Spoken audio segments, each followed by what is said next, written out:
Il y a un âge, lorsque tu avances en tant que femme, si tu te maries, ça relève d'un miracle. Est-ce qu'on peut se parler? Il y a un âge, si tu te maries en tant que femme, ça relève. À partir de 50, 60, jusqu'à là, ça relève.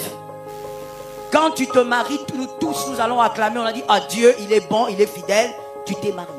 Mais un homme se marie à 20 ans, à 30 ans, à 40, à 50, à 60, à 70 ans, il peut encore se marier. Ah oui. Même plus haut, il peut encore. Et même là, même quand il a 70 ans, il peut même prendre une fille de 23 ans. Oui. Et la famille aussi accepte, on donne aussi la dot. Fais attention que le monde actuel ne te trompe pas. L'homme et la femme ne sont pas pareils. On n'a pas été créés avec la même forme des choses. Les destinées ne se ressemblent pas. Il y a des trains que la femme aura du mal à arrêter quand le temps passe. Est-ce que quelqu'un m'entend bien? Pourquoi nous célébrons Sarah? Parce qu'elle était entrée dans la ménopause. Donc, même pour mettre au monde, la femme a une saison. Si la saison la passe, ça devient un miracle. Mais l'homme,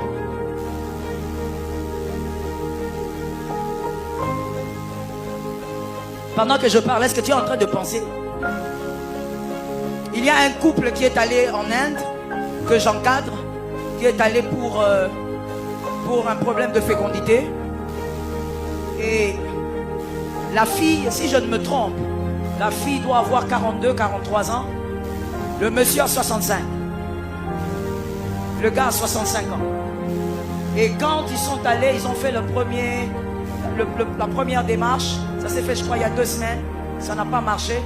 C'est l'homme qui m'écrit, qui me dit, en tout cas, pasteur, il faut vraiment prier. Parce que je ne comprends pas. À 65 ans, il veut encore avoir d'enfants. Il a déjà des enfants. Ça, c'est, je crois, un 3e mariage. Il veut encore avoir des enfants.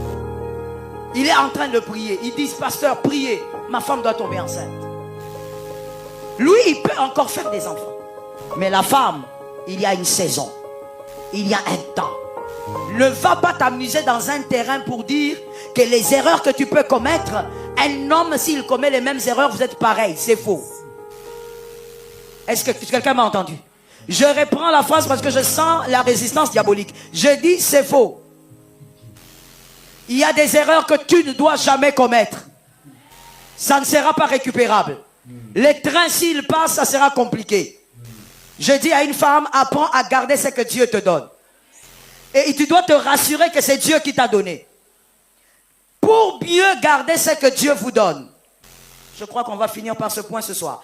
Vous, mes petites sœurs qui n'êtes pas encore dans le John Julia, sachez qui vous devez suivre sur les réseaux sociaux. Il y a des dames comme ça que vous pouvez suivre. Elles apportent des bons conseils. Elles vous disent la vérité. Les coachs féministes qui vous apprennent le tu me trompes, je te trompe là. Qui vous apprennent à défier l'homme. Ce n'est pas le bon chemin. Elles vont vous induire en erreur. Et les erreurs que vous faites aujourd'hui ne sont pas rattrapables. Vous allez venir dire, il faut donner une seconde chance. Il faut pardonner mon passé. Il ne faut pas regarder mon passé. Les erreurs que vous faites aujourd'hui ne sont pas pardonnables. Prenez conscience de ça et faites les bons choix. Identifiez les coachs que vous suivez sur Internet. Ne suivez pas n'importe qui. Ne vous laissez pas entraîner dans ce féminisme-là qui va vous entraîner dans le Djondia. Faites très attention. Utilisez mon code promo ABEL200 et bénéficiez de 200% de bonus à votre première recharge. On va cogiter là-bas. Les émotions, c'est pour les faibles. Ici, on parle cru. Abonne-toi si tu as le cœur de supporter la vérité.